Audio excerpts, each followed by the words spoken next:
बच्चों, आज हम चर्चा करते हैं अलैंगिक जनन या एसेक्सुअल रिप्रोडक्शन। आपने पिछली कक्षाओं में जनन के प्रकार में देखा होगा कि जीवों में जनन दो प्रकार से पाया जाता है, लैंगिक जनन और अलैंगिक जनन। आज का हमारा जो टॉपिक है वो अलैंगिक जनन पर है। एसेक्सुअल रिप्रोडक्शन किसे कहा जाता है? तो जब संतति की उत्पत्ति एकल जनक के द्वारा, जब संतति की उत्पत्ति एकल जनक के द्वारा, जनक कितना हो रहा है? एकल, सिंगल पेरेंट्स के द्वारा युग्मक निर्माण या युग्मक निर्माण के बिना हो, या तो युग्मकों का निर्माण होगा या युग्मकों का निर्माण नहीं हो। इस स्थिति में यदि जनक संतति उत्पन्न करता है तो उसे अलैंगिक जनन कहा जाता है। उस विधि को हम अलैंगिक जनन कहते हैं। अब सवाल यहाँ पर एक आता है कि हमने ये शब्द लिखा है युग्मक निर्माण या युग्मक निर्माण के बिना।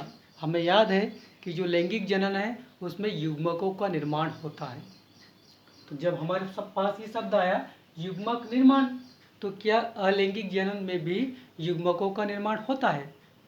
कुछ विधियाँ ऐसी होती है जहाँ युग्मक, हम कह सकते हैं कि यहाँ युग्मकों का निर्माण हो रहा है, लेकिन अलैंगिक जनन में युग्मकों का संलयन नहीं होता है। ये ध्यान देने वाली बात है। दोनों में जो डिफरेंस है, अलैंगिक जनन में युग्मकों का निर्माण यदि होता है लेकिन उनका संलयन नहीं होता। जब तक युग्मकों का संलयन नहीं होगा तब तक हम उसे लैंगिक जनन नहीं कह सकते, सेक्सुअल रिप्रोडक्शन नहीं कहेंगे। तो अलैंगिक जनन में एकल पेरेंट, सिंगल पेरेंट्स पार्टिसिपेट करता है, या तो वो युग्मकों का निर्माण कर सकता है या युग्मकों का निर्माण नहीं होता है। तो इस प्रकार के जनन को हम क्या बोलते हैं? असेक्सुअल जनन या अलैंगिक जनन कहते हैं। हमने कुछ इसके पॉइंट्स लिखे हैं। सबसे फर्स्ट पॉइंट है, इसमें एक जनक के द्वारा संतति उत्पन्न की जाती है। अलैंगिक जनन में सिर्फ एक जनक के द्वारा संतति उत्पन्न की जा रही है। सेकंड पॉइंट है, प्रत्येक संतति अपने जनक से आनुवंशिक रूप से समान होती है। प्रत्येक संतति अपने जनक से आनुवंशिक रूप से समान होती है। देखिए, जो अलैंगिक जनन होता है वो समसूत्री विभाजन के द्वारा होता है। इसमें अलैंगिक जनन समसूत्री विभाजन के द्वारा यहाँ पर संपन्न हो रहा है। इसमें जीन विनिमय की प्रक्रिया नहीं होती है। जब जीन विनिमय की प्रक्रिया नहीं होगी तो जो संतति बनेगी वो अपने पेरेंट्स के समान होगी, आनुवंशिक रूप से प्रतिलिपि होगी अपने जनक के। तो इसलिए हमने लिखा है कि प्रत्येक संतति अपने जनक से आनुवंशिक रूप से समान होती है। ठीक है। अगला हमने लिखा है, संततियाँ आपस में भी आनुवंशिक रूप से एक दूसरे से समान हो रही है। जो संततियाँ है वो भी, जो ऑफस्प्रिंग है वो अपने साथी से, या जो संततियाँ है वो आपस में भी एक दूसरे के समान होती है।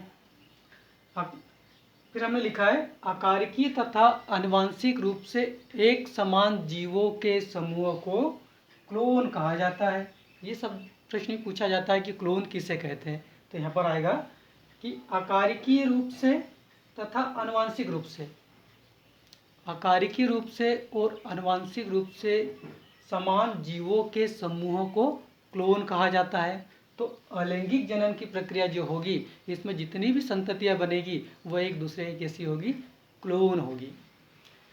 हमने और पॉइंट किया है कि प्रत्येक क्लोन के प्रत्येक सदस्य को रेमेट कहा जाता है। ये पूछा जाता है कि रेमेट किसे कहते हैं? तो क्लोन के प्रत्येक सदस्य को रेमेट कहा जाता है। तो ये तो थोड़ा संक्षिप्त विवरण था इसमें एसेक्सुअल रिप्रोडक्शन में।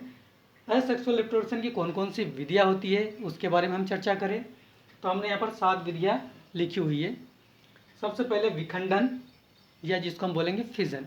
फिजन के द्वारा भी ये अलैंगिक जनन की प्रक्रिया होती है। सेकंड आता है मुकुलन या बडिंग, मुकुलन या बडिंग। तीसरा आता है प्लाज्मोटोमी। चौथा आता है बीजाणु जनन या स्पोरुलेशन। पांचवा खंडन या फ्रेगमेंटेशन। छठा पुनरुद्भवन या रीजनरेशन के द्वारा भी अलैंगिक जनन की प्रक्रिया संपन्न होती है। साथ में हमने लास्ट में लिखा है कायिक जनन या वेजिटेटिव रिप्रोडक्शन। तो इन विधियों के द्वारा जीवों में अलैंगिक जनन की प्रक्रिया संपन्न होती है। अब विखंडन किसे कहा जाता है, मुकुलन किसे कहते हैं, या बीजाणु जनन, खंडन, रीजनरेशन, कायिक जनन किसे कहा जाता है, उसको हम विस्तार से पढ़ने का प्रयास करते हैं।